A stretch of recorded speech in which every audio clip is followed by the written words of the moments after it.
네, 감사합니다. 대구 교회에서 중심부에 생활하고 있는 양문의 김지영입니다. 중심부에 소속이지만 또 양문의 우리 학생들과 함께하고 있기 때문에 그렇게 소개를 드렸습니다. 이렇게 귀한 시간에 서울교회에서 저를 초대해 주셔가지고 함께할 수 있는 복된 시간을 누리게 해주셔서 너무 감사합니다.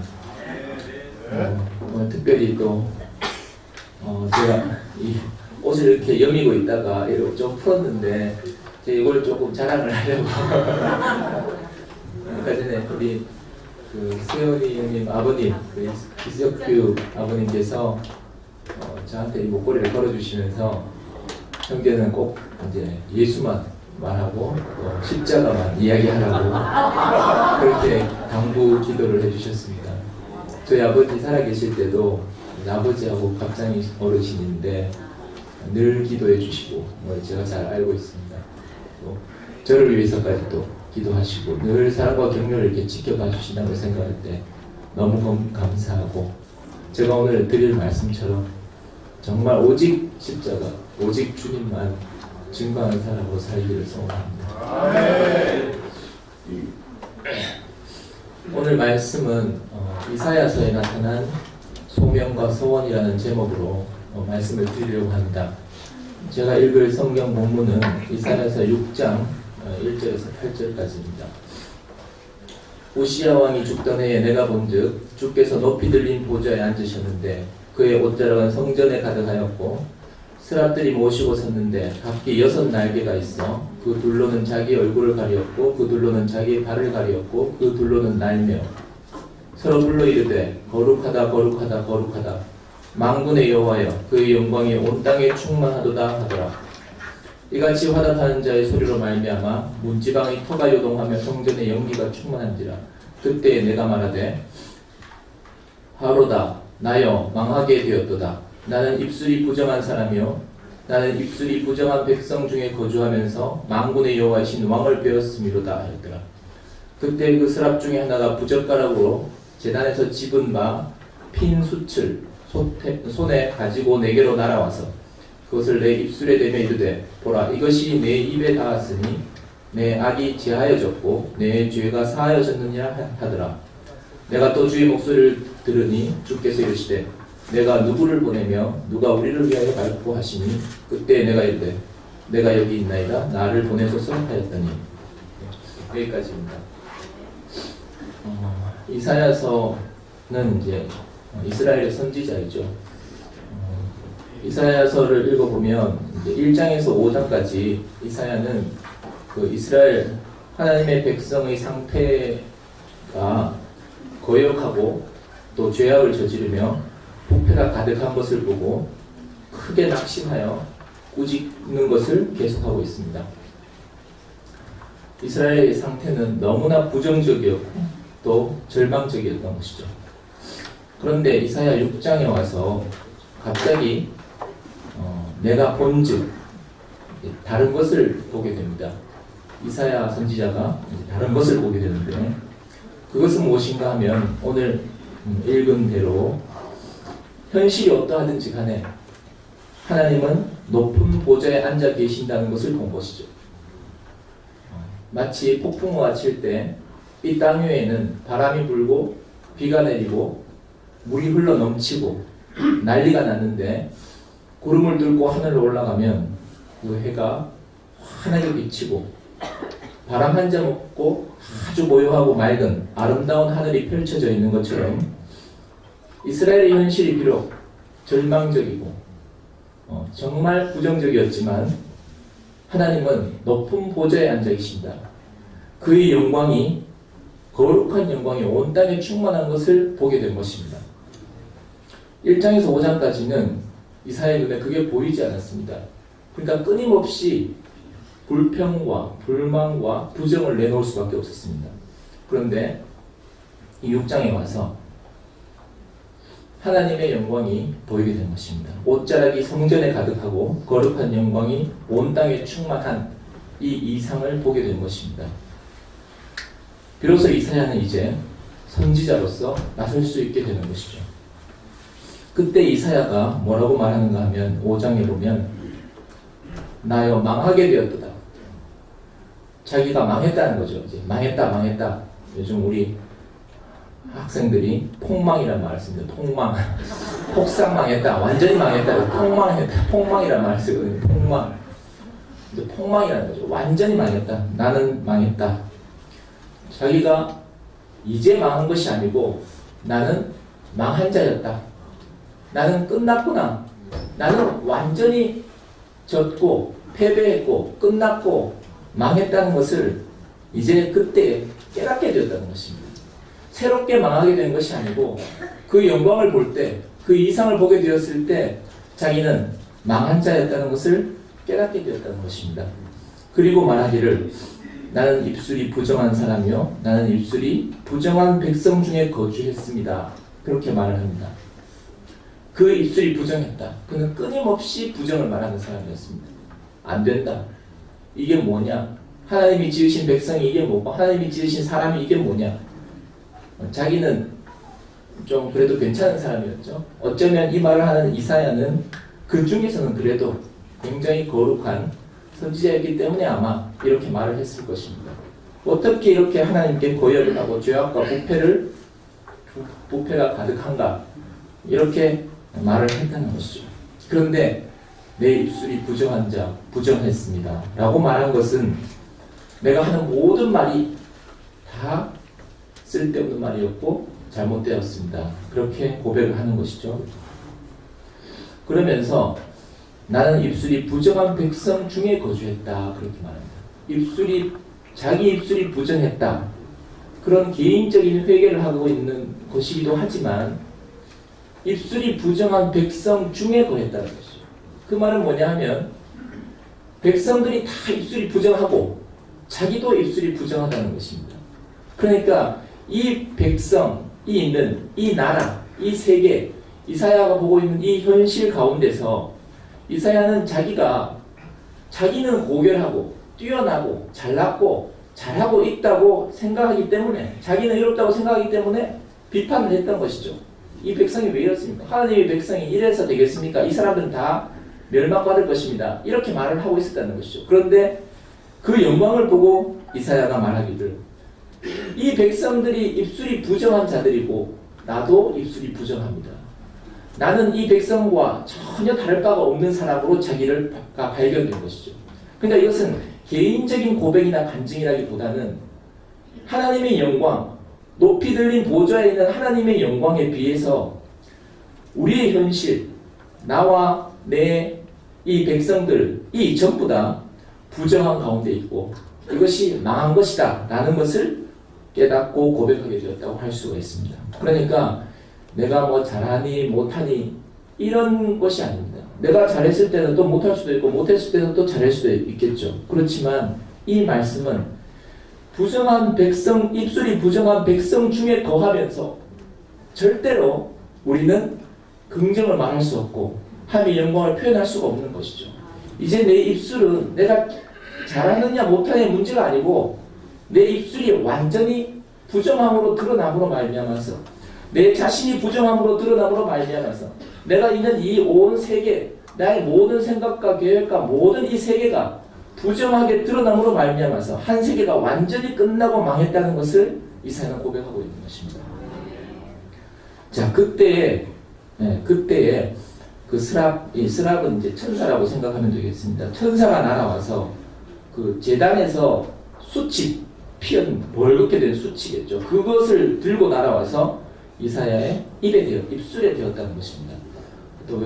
또 생각해보면 굉장히 끔찍한 일이잖아요. 입술에다가 숯불을 대는 것이니까 이제 이걸 이제 찢었다고 이렇게 표현을 합니다. 찢었다, 입술을 찢었다. 하필 입술에 됐을까 생각해봤는데 계속 이제 뭐 부정을 막 말하니까 보통 뭐 허벅지에 되겠습니까? 뭐 이마에다 되겠습니까? 이거 뭐 도장 찍는 게 아니잖아요. 이 숯불은 도장을 찍는 게 아니고 입술을 찢어버리려고 하는 거죠. 그 입, 부정을 내놓는 입, 참말이지만 부정인. 그러니까 자기로서는 최선의 말이라고 하나님을 위해서 지금 피를 토하는 심정으로 말하고 있는데 그 입술을 하나님이 찢어버리는 것입니다. 다시는 그 말을 할 수 없도록. 그러니까 그 하나님의 영광을 보고 내가 망했구나 알 때 나의 입술이 찢어지는 것이죠. 자, 이것이 바로 십자가입니다. 십자가가 와닿은 것이죠. 하나님의 영광을 보고 자기 십자가가 발견된 것이죠. 아, 내가 끝났구나. 내가 죽었구나. 나는 망했구나. 나는 부정한 자였구나. 나는 부정한 백성 중에 있구나 라는 것을 깨닫게 된 것이죠. 그래서 그의 입술은 찢어졌습니다. 찢어진 입술로는 이제 더 이상 아무것도 말할 수가 없습니다. 아무것도 말할 수 없는 이사야가 된 것이죠. 자, 그러니까 이제 할 말 없는 사람이 된 거죠. 지금까지 말이 너무나 많았는데 이제 이사야는 단 한마디도 아무것도 말할 수가 없는 사람이 되었습니다. 그런데 그때 주의 목소리가 말하기를 뭐라고 말하는가 하면 이제 이 수치 내 입술에 닿았기 때문에 너는 너희 악과 죄가 사해졌다 이렇게. 자, 이때 그는 정말 깨끗하고 고결해서 악과 죄가 없는 사람이 아니고 자기는 부정한 자라는 것을 알게 되었는데 그는 이제 더 이상 악을 행하지 아니하고 죄가 없는 사람이 되었다는 것입니다. 그러니까 자기가 노력하고 열심히 하는 세계가 아니고 완전히 끝난 그 사람이 하나님께는 의로운 사람이고 죄가 없는 사람이라는 것이죠. 자, 이때 이제 이사야는 주의 음성을 듣게 됩니다. 그 부르시는 음성을 듣게 됩니다. 많은 부르심이 있습니다. 오늘 이 토요일날 화창하고 좋은 날에 이 교회에 오셔가지고 말씀을 듣는 우리 어르신들도 있고 우리 젊은 또 형제자매들 학생들도 있는데 사실 굉장히 놀라운 일입니다. 왜 여기에 와 있나? 이 교회에 와 있다는 것도 굉장히 놀라운 일이지만 또 오늘 이 시간에 여기 와 있다는 것도 굉장히 놀라운 일입니다. 그러니까 사실은 우리가 그것을 높이 사고 크게 박수 쳐줘야 됩니다. 이게 보통 일이 아니에요. 여기 와서 좋다 하더라도 말씀 하나도 못 알아듣는다 하더라도 도대체 왜 여기에 와 있는 것입니까? 예, 물론 누가 불러서 왔고 오라 하니까 뭐 어쩔 수 없이 왔다 이렇게 말할 수 있겠지만 그 의미는 그렇지 않습니다. 그 부르심이 있기 때문입니다. 부르심. 세상에 얼마나 좋은 많은 부르심이 있습니까? 여기 와라 저기 와라 함께 하자 부와 명예와 많은 쾌락과 많은 부르심이 있습니다. 그런데 과연 어디에 하나님의 부르심이 있고 누가 하나님의 부르심을 들을 것인가? 이게 문제가 아니겠습니까? 그 부르심이 들린다면 우리는 가게 될 것입니다. 하지만 누가 부르심을 들을 것인가? 그러니까 지금 이사야가 내가 부정한 자 가운데 있습니다라고 말하고 그때 하나님의 음성이 들렸다는 거죠. 그때 그 전에도 하나님은 끊임없이 말씀하셨지만 하나님의 말씀이 들리지 않는다는 것이죠.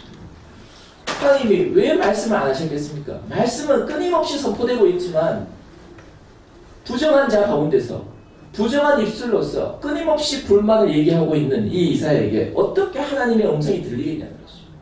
그가 완전히 끝나고 입술이 찢어졌을 때 더 이상 할 말이 없을 때 그는 하나님의 음성을 듣게 되는 것이죠.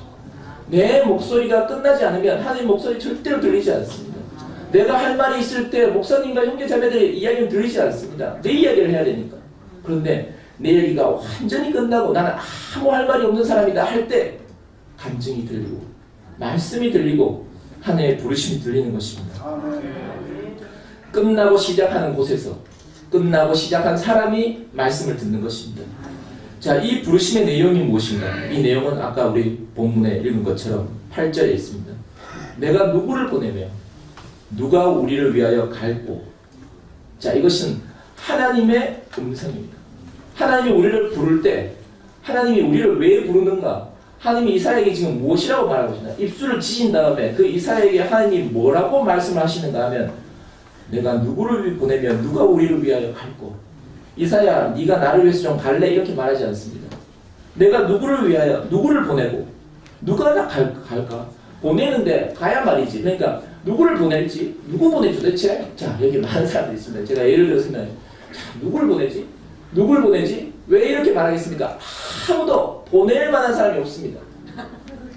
그러니까 보낸다고 갈 사람도 없습니다. 그러니까 하나님이 지금 이 말을 할 때 한 사람이라도 그 사람이 있으면 이 말을 하지 않습니다. 한 사람도 없었습니다. 백성들은 모두 부정한 자들이었고 이사야는 그들을 대표해서 부정한 자로서 말을 하고 있었습니다. 그래서 그 입술을 뒤진 것입니다. 그러니까 하나님이 누구를 보내면 누구가 가겠느냐? 아무도 없는 것이죠. 자, 지금 바깥에 나가면 젊은이들 얼마나 많습니까? 어제 서울역에 내리고 저는 서울에 올 때마다 굉장히 힘듭니다. 왜? 사람이 너무 많아가지고 도대체 내가 어디로 가야 될지 우주의 미아가 될 것 같아요. 왜 이렇게 사람들이 많은 건지. 그런데 놀랍게도 그 많은 사람 중에 하나님의 부르심의 음성을 듣고 누구를 위해 하나님을 위해서 보내지고 하나님을 위해서 갈 사람이 단 한 사람도 없다. 나가서 한번 전도를 해보시면 아시겠지만 누가 여기 오겠느냐는 거죠. 제가 학생들 만날 때 야, 내가 밥 사줄게, 커피도 사줄게, 그리고 내가 상담도 해줄게. 네 뭐 고민 얘기해봐라. 그러면 내가 상담도 해줄게. 그런데 시간이 없대요. 시간이 없대요. 자기 놀 시간이 있어도 나를 만날 시간 없는 것이죠. 하나님의 한자 비슷하게 냄새만 나도 절대로 안 만날 거. 과연 누가 이 부르심을 받고 이 교회에 지금 이 시간에 여기 앉아있는 젊은이들이 있겠냐는 것입니다. 지금 이 상황이 딱 그랬습니다. 하나님이 너무너무 간절히 하나님은 간절히 한 사람을 찾고 기다리고 있습니다. 내가 누굴 보내지? 누가 나를 위해서 갈지? 그 음성이 드디어 이사야에게 들린 것입니다. 이 음성이 지금 우리에게 들려오고 있는 것입니다. 그 음성이 들렸기 때문에 우리는 여기 지금 앉아서 이 시간에 이런 얘기를 나누고 있는 것입니다. 그 음성이 들렸다는 것입니다. 자, 그러니까 지금 이사야서는 아주 옛날 얘기가 아니고 오늘 우리는 전부 이사야로서 이 자리에서 말하고 듣고 있는 것입니다. 내가 이사야다. 자, 우리 젊은 형제자매들, 우리 학생들, 내가 이사야다. 내가 이사야다. 자, 이거를 생각을 하고 들어야 돼. 지금 내가 하나님 앞에 있는 것입니다. 누구를 위해서 내가 누구를 보냈고 누가 우리를 위해 갈고 하는 음성 앞에 내가 지금 앉아 있는 것입니다. 자, 이사야 61장 1절에서 2절까지 보면 다시 읽어보겠습니다. 주 여호와의 영이 내게 내리셨으니 이는 여호와께서 내게 기름을 부으사 가난한 자에게 아름다운 소식을 전하게 하려 하심이라. 나를 보내사 마음이 상한 자를 고치며 포로된 자에게 자유를, 갇힌 자에게 노임을 선포하며 여호와의 은혜의 해와 우리 하나님의 보복의 날을 선포하여 모든 슬픈 자를 위로하되. 자, 이사야가 이제 갈 수 있는 사람이 되었습니다. 하나님의 음성을 듣고 그는 이제 내가 하나님이 나를 부르신 이유를 확실하게 알게 되었기에 이사야서 61장에서 그 얘기를 하고 있습니다. 한마디로 말하자면 바로 이것입니다. 나는 하나님이 내게 영을 내리시고 기름을 부어주신, 하나님이 내게 생명을 주시고 하나님이 나에게 그 생명으로 어떤 위임을 하셨는가, 그 한마디로 말하면 가난한 자에게 아름다운 소식을 전하게 하려 했던 것입니다. 이것이 이사야에게, 하나님이 이사야에게 한 것입니다. 그리고 오늘 우리에게 주어지고 있는 말씀입니다. 우리는 모두 가난한 자였습니다. 그런데 우리에게 아름다운 소식이 왔습니다. 가난한 자가 부하게 되고 죽은 자가 살아났고 세상에 아무 소망이 없는 사람이 소망이 넘치는 그런 세계가 있다는 그 말씀을 듣고 우리는 여기 와 있는 것입니다. 우리 같은 가난한 자에게 아름다운 소식을 전하는 자가 있어서 우리는 지금 여기에 왔는데 우리는 또 어떤 위임을 갖고 있는 거예요? 벌써 하나님이 이사야에게 하신 이 말씀 안에서 우리는 우리에게 하나님이 주시는 그 소명, 하나님이 우리를 부르신 이유를 확실하게 알 수가 있습니다. 가난한 자에게 아름다운 소식을 전하게 하려 하십니다. 자, 우리 학생들 이거를 이제 말씀 끝나고 나서 꼭 머리에 외우시기 바랍니다. 하나님은 나를 가난한 자에게 아름다운 소식을 전하게 하려 하시려고 나를 교회로 부르셨다. 그렇게 되면 가난한 자에게 아름다운 소식이 전해지면 마음이 상한 자가 고쳐지고 포로가 자유를 얻게 되며 갇힌 자가 노임을 받고 모든 슬픈 자가 위로를 받는다는 것이죠. 이사야서 62장 10절에 보면 이렇게 되어 있습니다. 이사야가 백성들에게 명령을 합니다. 하나님을 대신해서 명령을 합니다. 성문으로 나아가라, 나아가라. 백성이 올 길을 닦으라. 큰 길을 수축하고 수축하라. 도를 제하라. 만민을 위하여 기치를 들라. 이렇게 말하고 있습니다. 자, 성문이란 지금 우리는 성에 있죠. 하나님의 백성들은 하나님의 성에 있습니다. 우리는 성읍 안에 모여서 사는 것이죠. 우리는 교회 안에 있습니다. 그런데 여기서 뭐라고 말하고 있습니까? 성문으로 가라. 성문으로 나가라. 나가라는 거예요. 나가라. 지금 이 성을 지키고 아이고 누가 우리를 쳐들어올까? 누가 성벽을 부술까? 성벽을 높게 쌓아서 우리를 보호하자. 그런 성이 아니고 이 성은 하나님의 아름다운 동산입니다. 그리고 이제 우리는 우리끼리 사는 게 아니고 성문으로 나가서 저 성 바깥에 있는 그 가난한 백성들, 그 불쌍한 백성들, 하나님의 잃어버린 양들을 불러오라는 것입니다. 성문으로 나가. 그러니까 이제 우리가 어디로 가야 되는지, 이제 교회에도 문이 있잖아요. 저 문이 어딘지 모르겠는데 그 문으로 나가야 되는 거죠. 성문으로 나가야 되는 것이죠. 나가서 뭘 하는가 하면 백성들이 올 길을 닦으라는 것입니다. 여기 보면 큰 길을 수축하라. 길을 닦으라. 길을 닦으라는 것입니다. 가서 한 사람 뭐 이렇게 낚시해가지고 어쩌다 아이고 놓쳤네 뭐 낚았네 이런 게 아니고 그냥 길을 닦으라는 것입니다. 그 길을 닦아 놓으면 수많은 사람들이 그리로 올 것이다. 돌을 제하라. 돌이 있으면 거기 걸려 넘어질 수가 있잖아요. 돌을 제하라는 것이죠. 아마 이제 어쩌면 이게 조금 이렇게 요즘 말로 하자면 이제 KTX 정도 닦아야 되는 거예요.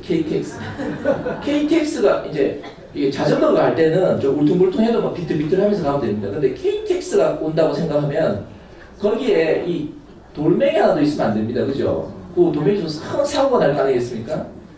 수많은 사람이 와야 하고 어떤 사람도 오지 못하면 안 되니까 돌을 치워야 됩니다. 돌을 치워.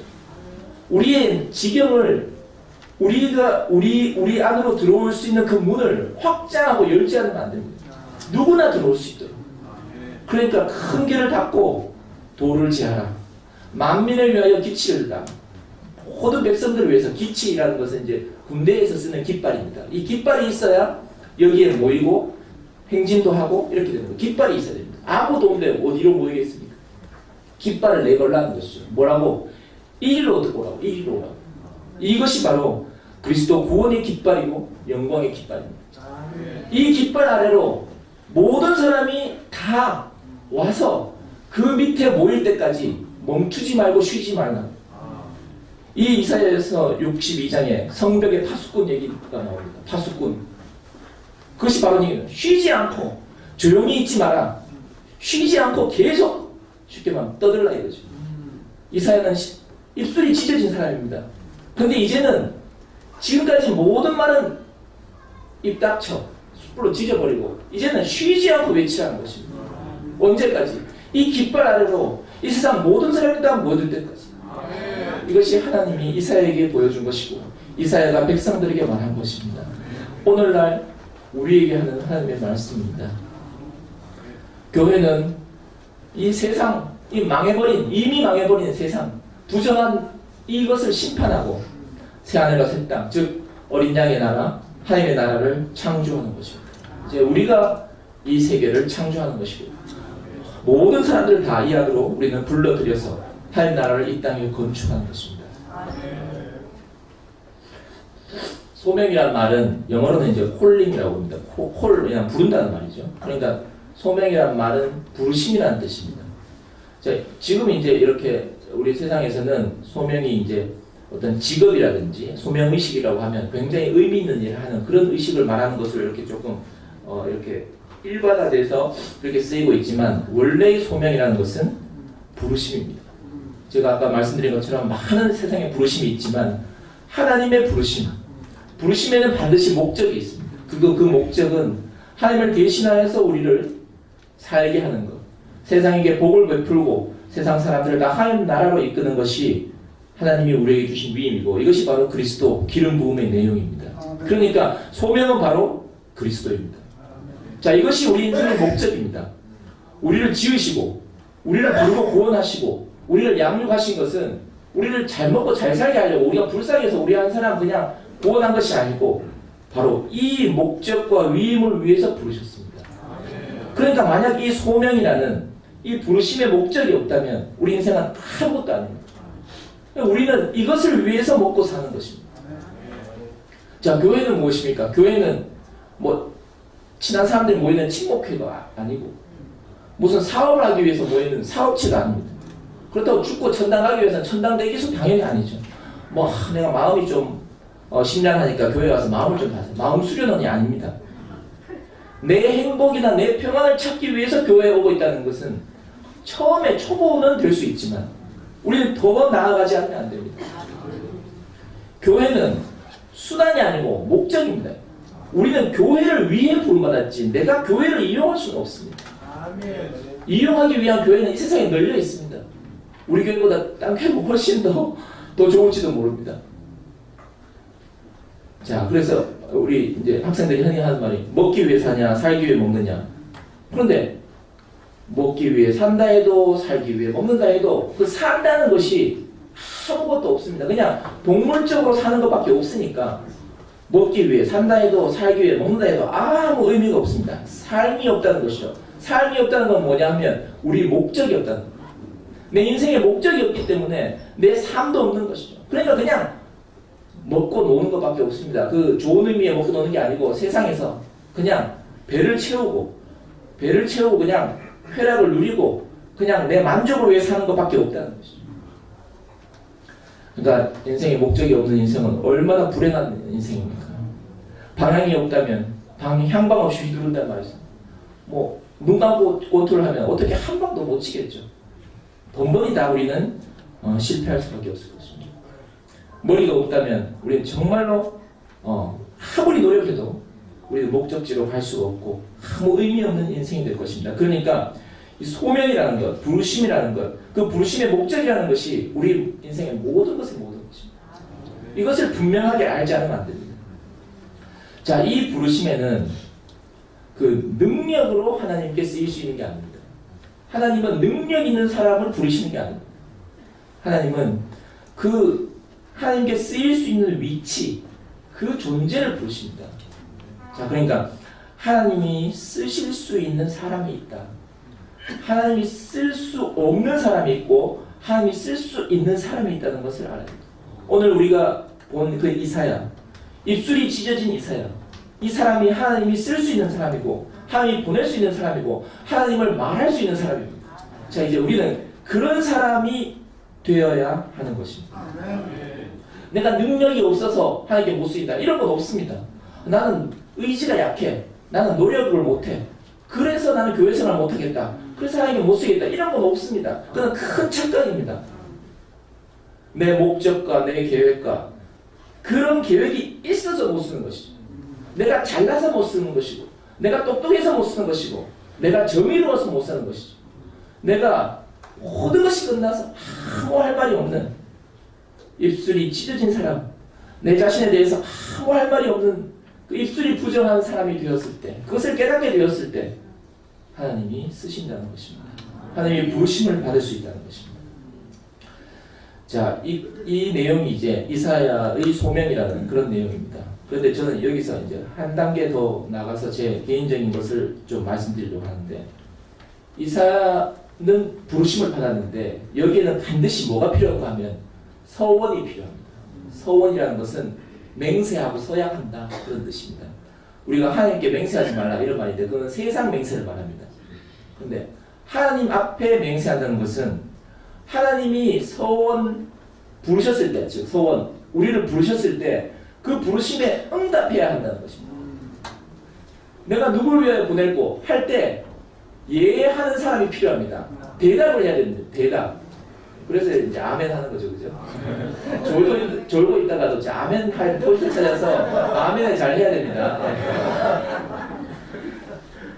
하나님이 아담이 선악과를 먹었을 때 내가 어디 있느냐 하는데 뭐라고 대답했습니까? 두려워 숨었습니다. 어디 있느냐 하는데 엉뚱하게도 두려워 숨었습니다. 그러니까 완전히 동문서답하는 것이죠. 내가 누구를 보냈고 누가 나를 위해서 갈고 하는데 지금 바쁩니다. 시간 없습니다. 난 아직 결혼도 못했고 난 직장도 못 잡았습니다. 이런 내용이 우리가 보기에는 당연하잖아요. 어디 있느냐? 누구로 숨었습니다. 그런데 하나님 입장에서는 동문서답입니다. 하나님은 하나님이잖아요. 어디 있는지 다 알고 있습니다. 아니 숨었다고 숨어지는 게 아니잖아요. 다 보이는데 어린아이가 치마 짧게 이렇게 눈을 감고 나 없다 하는 거하고 똑같은 거죠. 자기한테 안 보이니까 이제 온 세상 사람들이 다 자기를 못 보는 것처럼 이렇게 생각하는 거잖아요. 아담아 내가 어디 있느냐? 지금 보고 얘기하는 겁니다. 보고. 하나님이 우리의 사정과 형편을 모르시겠습니까? 그거 몰라서 묻는 거겠습니까? 그렇지 않습니다. 우리를 지으신 분입니다. 자, 그러니까 우리를 지으셨는데 어쩌든지 일 시켜가지고 내가 뭐 빼먹어야 되겠다 이렇게 지으셨겠습니까? 아니 사정도 안 되는데 야 막 가 하면 채찍으로 막 때리고 막 당근 주면서 채찍으로 때리는 하나님이겠습니까? 가장 우리를 잘 알고 사랑하는 하나님입니다. 그 하나님이 나를 구원하기 위해서 우리를 부르신 거잖아요. 죽었던 나를 살리시고 우리를 구원하기 위해서 우리를 부르시는 것입니다. 어디 있느냐고 부르신다는 것이죠. 그런데 선악과를 먹은 아담은 두려워 숨었다. 그것이 두렵고 자기도 못한다, 안 된다라는 것입니다. 지금까지 이사야가 계속 했던 말하고 똑같은 말입니다. 안 됩니다, 안 됩니다. 이 백성은 안 됩니다. 이거 죽었다 깨어나도 이건 가망 없습니다. 그거는 자기 백성들에게 한 말이었지만 사실은 자기 자신에게 한 말이에요. 바로 이사야가 그런 사람이었습니다. 가망 없습니다, 안 됩니다. 그런데 입술이 찢어지고 나서 그 영광을 보고 나서 이사야가 내가 여기 있습니다. 나를 보내소서 이렇게 말하게 됩니다. 이 얼마나 감사한 이 말이고 이 말 한마디가 얼마나 놀라운 말인지 모릅니다. 과연 누가 내가 여기 있습니다. 나를 보내서 한 사람이 누가 있습니까? 이 세상에 누가 있습니까? 바깥에서 아무리 쳐다봐도 그런 사람이 없습니다. 자, 우리는 지금 그 말을 하려고 그 말을 하는 것으로서 여기 와 있는 것입니다. 여기 와 있다는 것이 내가 여기 있습니다. 나를 보내소서 하는 것입니다. 내가 교회에 아무 생각 없이 그냥 습관적으로 다니는 게 아니고 하나님 내가 여기 있습니다. 나를 보내소서 그렇게 다니는 것이죠. 자, 그래서 저는 서원이라는 것을 이렇게 생각합니다. 막 서원이라고 해서 막 혈서를 막 쓰고 막 이렇게 막 옷을 잡아 찢고 막 이렇게 막 한 3일 동안 막 무릎 꿇고 기도하고 막 이런 거 말고 제가 우리 학생들에게 말씀드리고 싶은 소원은 아주 간단한 거. 자, 한 발만 앞으로. 네. 우리가 쭉 지금 서 있잖아요. 서 있어요. 내가 이 자리에 가만히 서 있으면 나는 이상을 보지 못합니다. 내가 보는 것은 항상 이 자리에서 그냥 보는 것밖에 안 됩니다. 내 자리에서 보이는 거 하고 내가 한 발자국 앞에 나가서 보는 건 달라집니다. 내 입장과 내 계획, 내 생각 거기에서 보는 것과 한 발자국 앞으로 나가는 건 다릅니다. 내가 좋아서 나가는 게 아니고 하나님이 부르셨기 때문에 저 불렀어요 하고 한 발 나가는 것이죠. 네 하고 한 발 나가는 것이죠. 제가 이제 대학생 때 교회 와서 이제 좋다고 이렇게 교회 이제 다니게 됐는데 이제 교회 다녀본 적 한 번도 없고 하나님 하자도 모르는 사람이었습니다. 근데 왠지 좋고 뭐 이렇게 사람들이 좋고 이래서 교회에 왔었습니다. 제가 그때 참 좋아하던 우리 교회 우리 지금 그 중심 이제 작년부에 이준재 형님이라고 계신데 형제님이라고 계신데 그 제 우상이었습니다. 정말 좋아 보이고 축구도 잘하고 기타도 잘 치고 노래도 잘하고 참 좋게 보여서 졸졸졸 따라다니고 그랬었습니다. 근데 그때 이제 목사님이 말씀을 하시면 그 이제 말씀을 끝나고 나서 조금 출출하시고 목도 많으시니까 이제 이 두유를 이렇게 드셨어요. 두유를 드시는데 두유를 이제 데피더라고요. 두유를. 그러니까 약간 이제 찬 거 마시면 그러니까 따뜻하게 하기 위해서 두유를 커피포트에다가 이렇게 물 끓여가지고 거기 딱 담궈서 이렇게 두유를 데피더라고요. 그리고 이제 녹음을 하고 그랬었어요. 그때는 목사님 말씀 테이프로 녹음을 하고 있었으니까. 근데 제가 그게 진짜 하고 싶은 거라 좀 한번 해보고 싶다. 말씀 테이프 그런 건 너무 어려워 보이고 그 두유를 데피는 거 그게 진짜 좀 하고 싶다 이런 생각이 들었어요.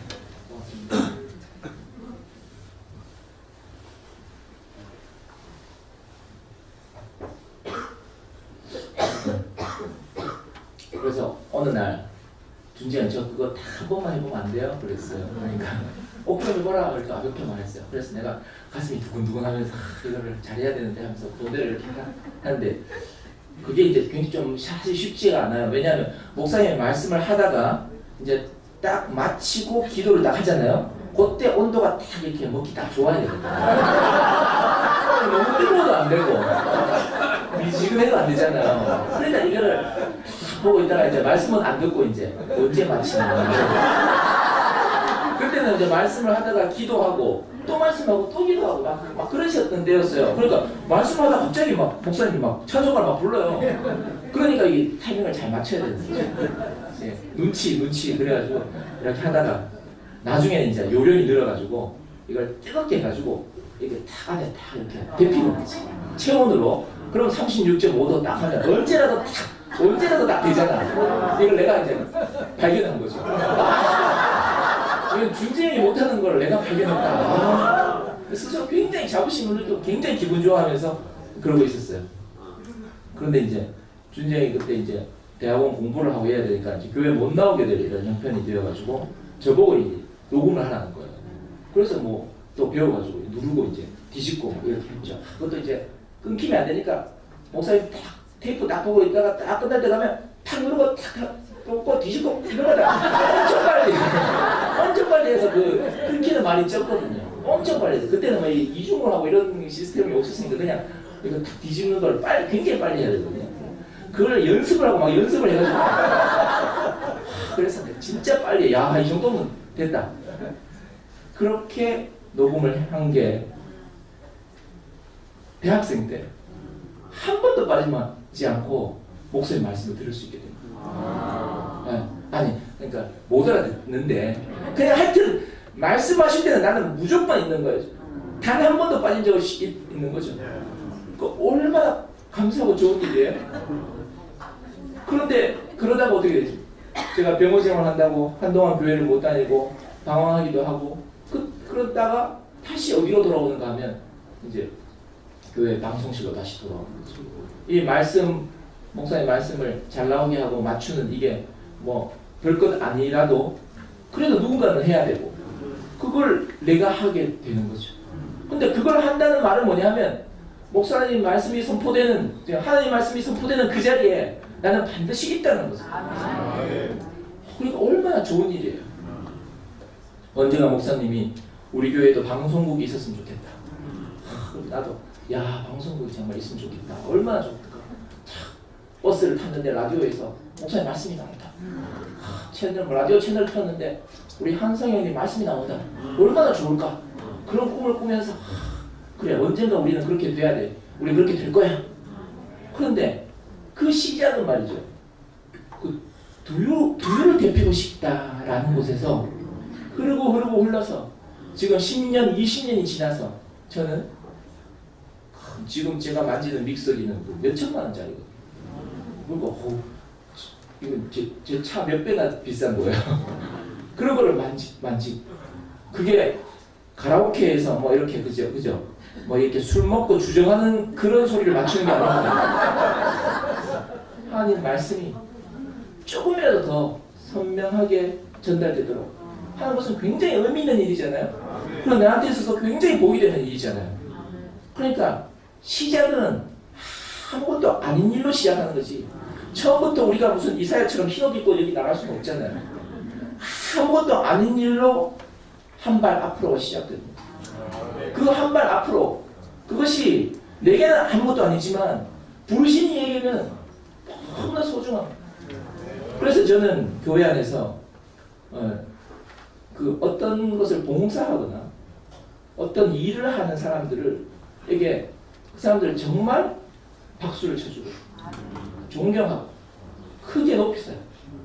오늘도 우리 자매가 이 많은 사람들 음식을 다 준비한다고 그러더라고요. 그런 것들이 얼마나 귀한 일인지 모르겠어요.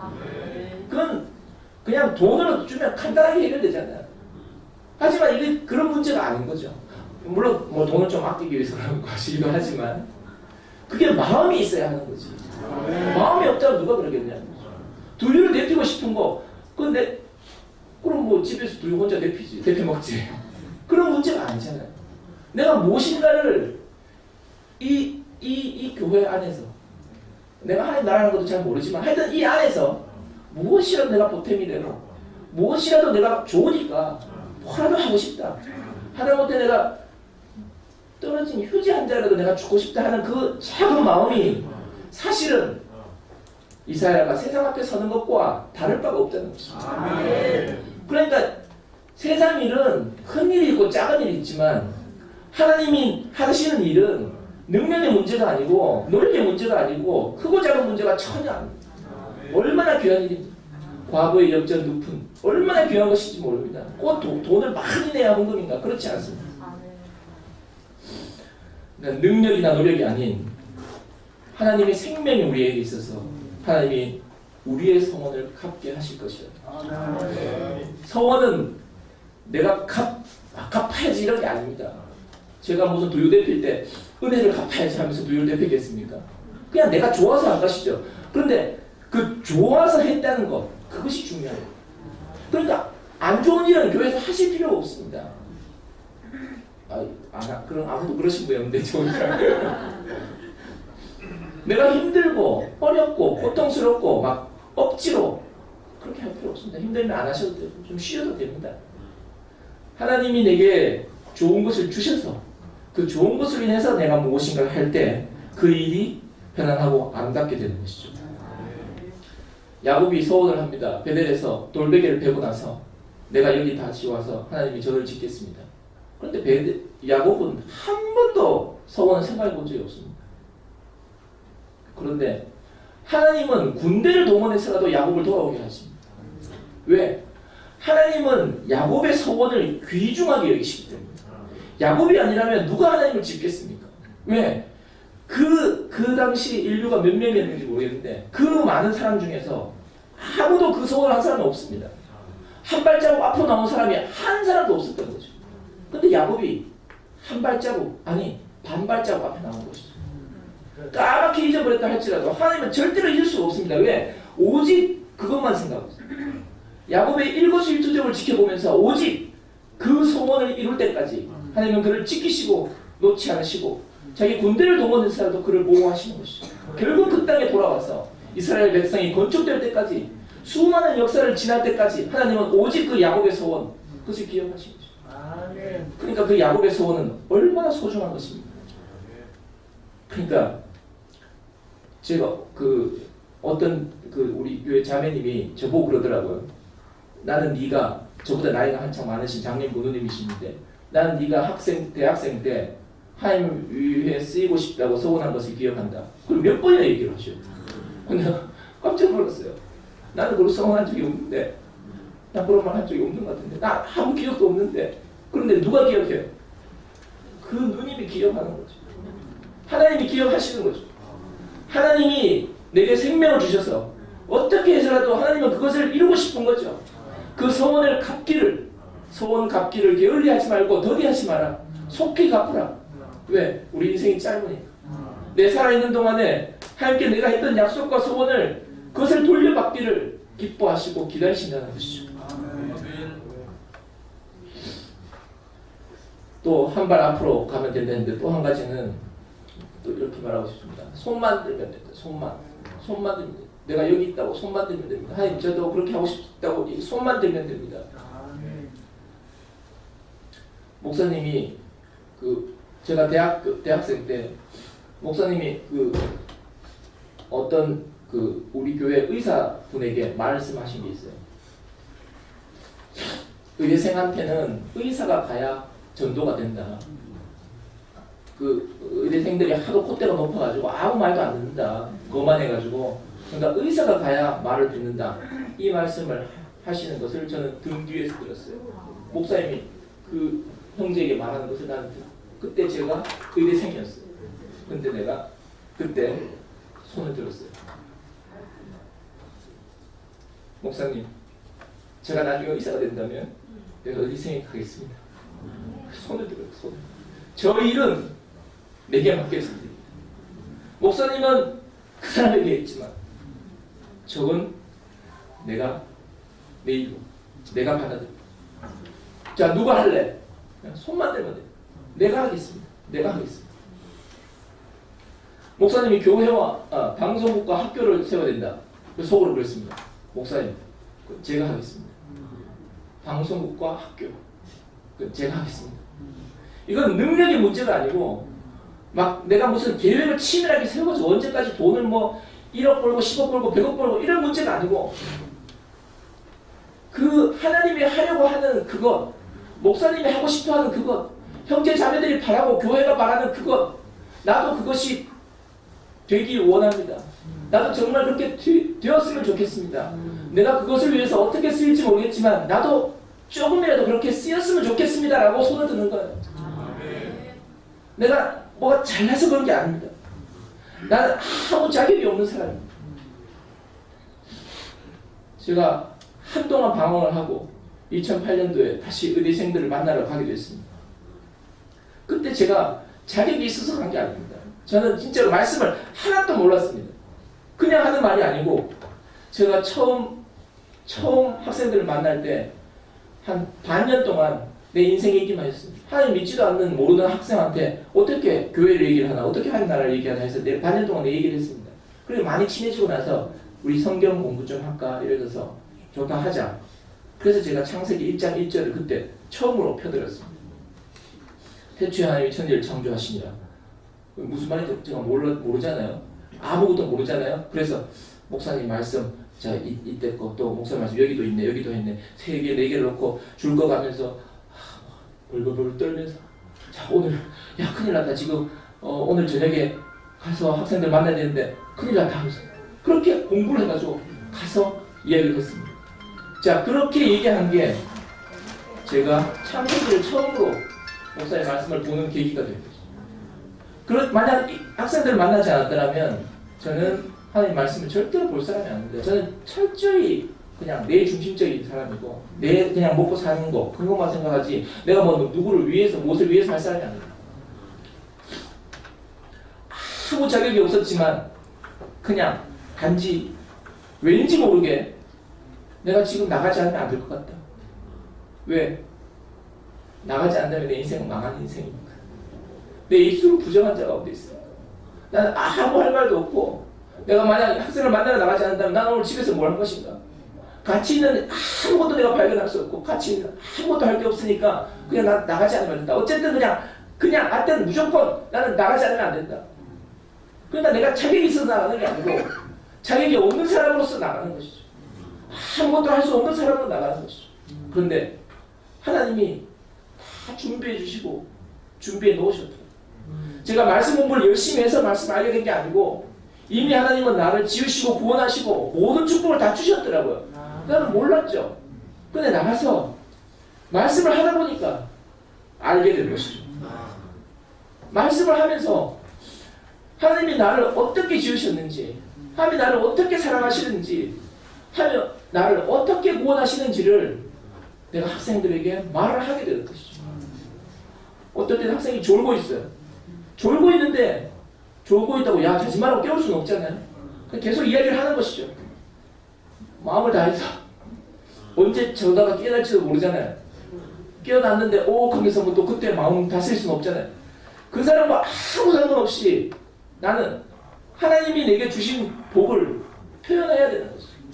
근데 그 표현하는 것이 내게 너무 은혜가 되고 감사가 됐어요. 그 학생이 졸고 이제 다 이야기하고 나서 어이구 저거 피곤해서 오늘 졸았어요 하는데 아니다. 내가 내 이야기를 들어줘서 너무 고맙고 감사하다고 이야기를 하게 되는 것이죠. 말씀은 내가 공부하고 들어서 물론 아는 것이죠. 하지만 내가 그 마음을 나 자신으로서 표현할 때 진짜 그것이 내 것인 것이죠. 내가 입으로 시인하여 구원을 얻는다. 내가 입으로 말을 해내야 돼. 내가 표현해내지 않으면 안 된다. 그래서 저는 그 학생들을 만나게 된 2008년도 제 인생 최고의 해였다고 그때 고백을 했고 2009년도는 다시 그 말을 반복해서 아니다 2009년도가 최고의 해였다 그렇게 말을 하게 됩니다. 내 인생이 그 전과 그 후가 너무나 달라져서 하나님이 내게 이렇게 복을 베푸셨구나 라는 것을 나 자신으로서 깊이 깨닫게 되는 복된 시간이 되었습니다. 그냥 아무것도 아니죠. 그냥 가서 밥 먹고 커피 마시고 내 얘기를 하는 것이죠. 하나님이 내게 어떤 은혜를 베푸셨는지 하나님의 영광이 얼마나 놀라운 것인지를 내가 나만큼 표현하는 것이죠. 처음엔 너무 미미한 것이었지만 시간이 지날수록 더 뚜렷하고 더 온전해지더라고요. 내가 그것이 느껴지더라고요. 아, 모든 것을 다 해놓으셨구나. 그 학생을 볼 때 내 눈도 내가 나를 바라보는 것처럼 그 학생을 볼 때 눈이 바뀌어서 그 학생이 너무나 온전하게, 어떤 학생이라도 다 한 형제고 한 자매구나, 정말 소중한 지체구나, 이렇게 보여지더라는 것이죠. 그래서 서원은 하나님이 우리를 부르실 때 우리가 응답해서 대답하는 것인데, 큰 게 아니고 한 발 앞으로 가는 것이고 손만 들면 됩니다. 그렇게 말씀드리고 싶습니다. 지난번 어떤 자리에서 그 교회 형님이 그런 말씀하셨습니다. 양육과 분배, 이런 말씀하셨습니다. 우리 교회는 40년간 그러니까 내가 양육 받는 것에만 초점을 맞춰왔다. 그 두 가지 바퀴가 두 개여야 되는데, 이 양육과 분배라는 바퀴가 같이 굴러가야 되는데 한 바퀴가 고정이 되고 멈춰져 버렸고, 우리는 바깥으로 나지 않고 내 것을 나눠주려고 해본 적이 없다. 내가 어떻게 말씀을 알아듣고 그 말씀을 어떻게 표현해내는가, 여기에만 40년을 허비했다. 그런데 이제는 시대가 바뀌었다. 이제는 나눠줘야만 한다. 이 말씀을 하셨습니다. 왜 40년이 걸렸던가? 물론 자라기 위해서 40년이 필요했죠. 하지만 우리 교회에서 그 잘못된 생각, 잘못된 관념이 몇 가지가 있을 수 있는데요. 그 중에 한 가지가 우리 교회라고 하면 좀 어폐가 있습니다. 제가 그런 생각을 했었습니다. 하나님이 생명이 다 하실 것이다. 그러니까 나는 아무것도 안 해도 된다. 생명대로 하면서 사실은 자기 마음대로 이제 핑계를 대는 거죠. 내만큼 하는 것이다 해서 하나님이 생명대로 한다고 하면서 마음대로 해버려. 다 하고 싶은 대로 하는 거죠. 막 욕할 때 욕해버리고 막 하면 참아야 하는데 안 참고 막 찔러버리고 막 하는 거죠. 그럼 이제 이렇게 생각할 수 있죠. 그러면 막 술을 마시면서 하나님, 나 술 안 마시게 해주세요. 내가 왜 술을 마시고 있어요? 이렇게 하니까 원망할 수 있는 거죠. 그러니까 내가 정말 좋은 마음으로 교회 생활을 하는데 안 되는 내 자신이 계속 발견되면서, 하나님 왜 하나 안 돼요? 하나 안 된다. 그러니까 그런 말은 또 어떻게 되는가면, 저 사람은 되는데 나는 안 돼. 나는 언제 되지? 아, 나는 말씀을 덜 먹어서 그래. 나는 생명이 어려서 그래. 그러니까 안 돼. 그래, 불만. 하나님에 대해서 불만하고 나에 대해서는 원망하고 패배. 안 된다. 그리고 언젠가 되겠지. 이렇게 위안을 하면서도 그래도 지금은 불만족하니까 그게 저였어요. 저도 계속 그렇게 생각해 왔습니다. 그런데 지금 이제 목사님이 괜찮으시고 교회가 바뀌어가고 있습니다. 시대적 전환기에 와 있습니다. 지금 어떤 시대가 변화하고 있습니다. 자, 제 인생에 있어서도 무엇인가가 변화하고 있고 교회적으로도 무엇인가가 변화하고 있습니다. 자, 예수님이 사시다가 예수님이 죽으시고 그 다음에 사도들의 시대가 열리고 교회 시대가 열렸습니다. 지금 우리는 지금 교회 시대인데, 목사님이 그동안 우리에게 너무나 좋은 것을 많이 주셨습니다. 그러니까 목사님 말씀만 듣고 모든 것이 다 됐습니다. 아무것도 더 이상 아무것도 말고 그냥 나는 여기서 말씀 듣다 죽을래 뭐. 아무것도 필요 없고 막 이거면 충분해. 나는 다 필요 없어. 형제 자매들 간증이고 다 필요 없고 말씀만 들으면 돼. 자, 그런 뉘앙스였습니다. 그런데 이 시대가 이제 변화하고 있는 거죠. 시대가 이제 바뀌고 있는 거죠. 예수 시대에서 교회 시대로 바뀌는 것처럼 우리도 지금 진정한 교회 시대. 물론 교회는 다 교회지요. 2000년 전부터 교회는 있었지만 지금 우리 교회 안에서도 또 무엇인가가 변화되고 있는 거죠. 그 큰 흐름은 뭐냐면, 목사님이 말씀을 하시냐 누가 말씀하냐 이 문제가 아니고, 내가 말씀을 받는 상태에서 이제 내가 말씀을 주는 상태로 바뀌는 것이죠. 여기 앞에 나와서 말씀을 한다는 것이 아니고, 어디 나가서 뭐 설교를 한다 이런 말이 아니고, 내가 말씀을 나 말씀을 들어야 돼. 라는 요 시각에서 이제 내가 무엇인가를 내가 들은 말씀을 표현하지 않으면 안 된다라는 시각으로 그렇게 그 신의 가치가 바뀌고 있다는 거예요. 자, 예수님이 말씀하시다가 예수님이 죽고 승천하셨습니다. 그러면 누가 남았고 누가 말씀할 것입니까? 당연히 제자들입니다. 제자들은 목숨을 걸고 전했습니다. 자, 오늘날 우리는 지금 자, 바로 지금입니다. 누가 이 얘기할 것인가? 아, 한성 형님 말씀하십니다. 한성 삼촌이 하시는데 한성 삼촌 다음에 또 누가 하지? 자, 이런 문제가 아닙니다. 지금. 자, 한 발 앞으로, 한 발만 앞으로, 한 손만 들면 되는 거죠. 내가 1시간 말하는 게 아니고 10분도 필요 없고 딱 한마디라도 내 안에 있는 것을 말해내야 되지 않겠습니까? 자, 도대체 나한테 들어온 말들은 언제 하는 것입니까? 내가 말을 많이 듣고 그대로 싸고 가서 그냥 무덤에다 탁 죽는 것입니까? 그러려고 내가 말씀을 듣고 있는 것입니까? 말씀을 내 말씀으로 내가 변하고 그 변한 나를 보여주고 드러내려고 말씀을 듣는 거 아니겠습니까? 지금까지 우리는 40년 동안 제가 40년 동안 교회 생활 안 했는데 이렇게 말해서 좀 그렇긴 한데 그냥 편의상 그렇게 말하겠습니다. 계속 듣기만 들었습니다. 듣기만 계속 듣기만. 그러니까 우리도 그런 것만 계속 보았습니다. 그런데 놀랍게도 목사님이 말씀을 하지 않고 한성형님이 말씀을 하십니다. 이제 다른 거를 보고 다른 이상을 봐야 되지 않겠습니까? 다른 생각을 좀 해야 되지 않겠습니까? 목사님 정도 되니까 말씀하시는 거고 한성님 정도 되니까 말씀하시는 거야. 그러니까 나는 말씀 안 해도 되고 나는 20년, 30년, 40년 후에도 말씀 안 해도 돼. 그렇죠? 죽을 때까지 한석윤처럼 여기서 말씀하실 분이 여기 몇 분 계시겠습니까? 만약 그렇게 생각한다면 우리는 영원히 말씀할 기회가 없습니다. 누구나 다 내가 이제 말씀을 공급받고 양육받는 곳에서 내가 양육을 하고 말씀을 표현해야 되는 시대로 바뀌고 있다는 것입니다. 이것이 저는 2017년 12월 이 시대에 하나님의 부르심이라고 생각합니다. 제게 다가온 하나님의 부르심은 바로 이것입니다. 상수도가 다 깔려 있어도 수도꼭지 안 틀면 물 안 나옵니다. 왜 목마르냐고 수도꼭지 안 틀어놓고 왜 목마르냐고 말하면 안 됩니다. 수도꼭지 틀어야 됩니다. 수도꼭지 누가 틉니까? 하나님이 틀어줍니까? 한사님이 대신 틀어줍니까? 내 수도꼭지는 내가 틀어야 돼. 내가 틀어야 돼. 그러니까 뭐 노력이 아니고 능력도 아니고 이거 말 잘한다 이런 문제가 아닙니다. 그냥 내 수도꼭지 내가 틀면 됩니다. 거기서 어떤 물이 떨어질지는 여러분이 각자 감정해내시는 겁니다. 자기대로 반응하는 거죠. 아무것도 정해진 것도 없고 비교할 필요도 아무것도 없습니다.